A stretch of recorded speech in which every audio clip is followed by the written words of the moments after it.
Hello guys, and I'm going to be doing a Star Wars Battlefront review. I've played it quite a bit now, so I think I've got a good gist of what score to give it. Let's first of all start with the fact it looks so amazing. The graphics are amazing. I stopped and stared at some rocks for a while and just to look at how detailed they were. That's how good the graphics are. There's a lot of stuff going on in the background that distracts me when I'm trying to play and get killed because of it. Like battles in the sky with the Star Destroyers and stuff like that going on. It's a very, very nice looking game. Now it has quite a few different modes, game modes. Walker Assault is basically assault, but with walkers, and so basically, yeah, we're both defending something and attacking something at the same time. It's the biggest type of game, probably the biggest game mode you can play. 40 players each side, I think. That's a very cool mode. I love playing that. You've got your normal team deathmatch and cargo, which is basically capture the flag. I always enjoy playing those games. Now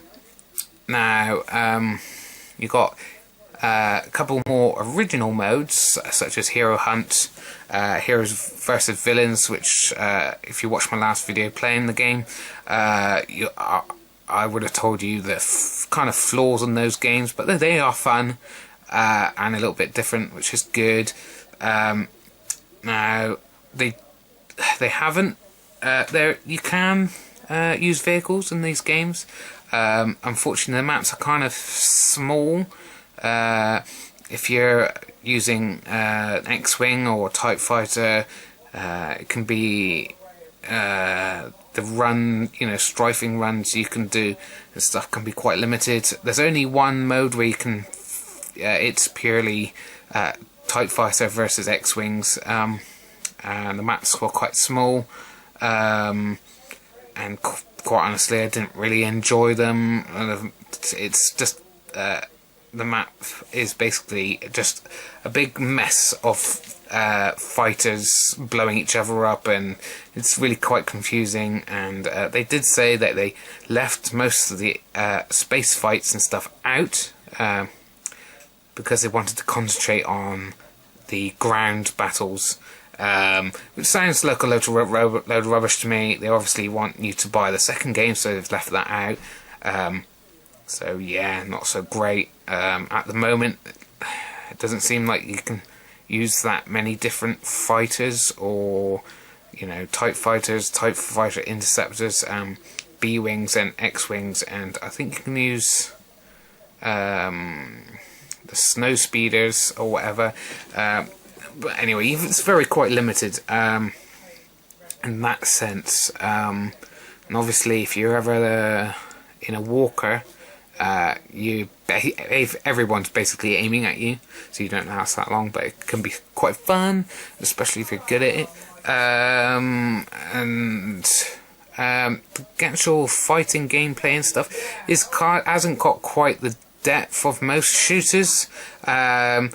Like your normal shooters, Call of Duty, whatever. You haven't got you haven't got loads of perks and stuff like that to add, because obviously it's quite limited. It's limited by the fact that it's based on Star Wars, and you can't really add loads of stuff that probably wouldn't be in the Star Wars universe. So they did okay with that. I'm not complaining big time, but it's. I think it lacks some kind of longevity, and I don't think people will be playing it quite as long as other shooters, so you might see a decline in numbers later on.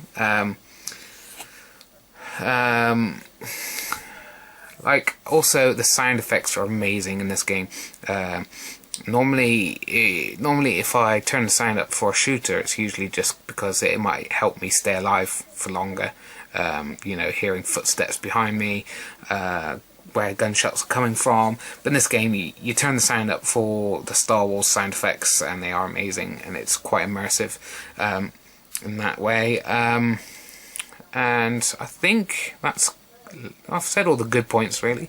Now down to the bad points. They're quite big. Like I said, longevity of the game is in question a little bit, and the main problems I can see is the fact there's not many maps. I think there's like 4 maps for the big games, and to be honest, I would expect 6. And you know, if you put a lot of hours in, you can kind of get a little bit bored of those maps quite quickly. Now this is understandable if it was like a £20 game, but this is a full budget AAA game you're paying full price for, and you're not getting that much content, quite honestly. Now that annoyed me probably more than anything at all, and you know, should definitely be wary of this if you're looking, if you can't afford, you know, a new game every month, then you should maybe think about not getting this, because obviously, you know, the lack of maps. Also the heroes, each side's got a group of heroes you can be. If you're the rebels, you can be Princess Leia, Han Solo, or Luke Skywalker, and if you're villains, you can be Emperor Palpatine, Darth Vader, or Boba Fett. And that's it. We've got a vast universe, a vast cast of characters to choose from, and you've only got 6. And I'm guessing the rest will be DLC or held back until the next game. Quite honestly, this is quite outrageous, since like you got Yoda, Master Windu, Chewbacca, Darth Maul, all these awesome characters, you know, that aren't there.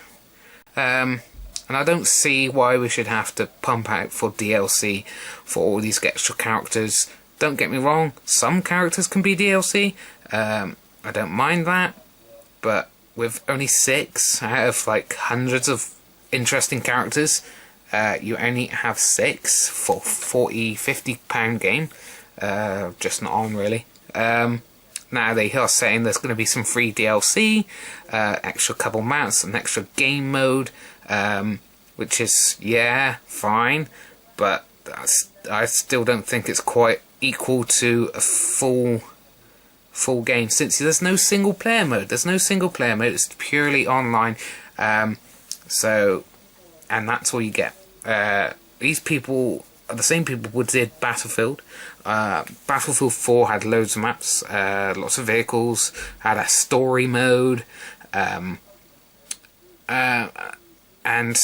to be fair, they started doing this DLC rubbish in that game as well. Capture the Flag, which is a bare minimum kind of a game mode for online, was DLC. That was outrageous, but they've gone overboard with the DLC this time. Hell, it feels like half a game. Now, what else was I going to say? Yes, okay, the last point, and I'm going to give it a good point, end on a good point. It's got split screen playability. You know, I have actual friends I would like to sit next to and play the game with, and my girlfriend. And most games don't do this anymore, and this game does. And I must credit it for that, and hope a lot of people copy this. You know, back in the old days, this was a given, you know. Every game would have split screen. Most games have split screen two-player ability, and now it seems to be dead. Hopefully, some games will start to revive it again. So the score is probably, because I love Star Wars and I do really enjoy this game, even with its many faults, I'm going to give it a 7 out of 10. If you're not a big Star Wars fan, 6 or a 5.5 out of 10. But yeah, 7 for big Star Wars fans, and if you're a real Star Wars geek, maybe an even 8. But more content next, please. Come on, guys. It's 40–50 quid we're paying here. We want a full game. Bye, guys.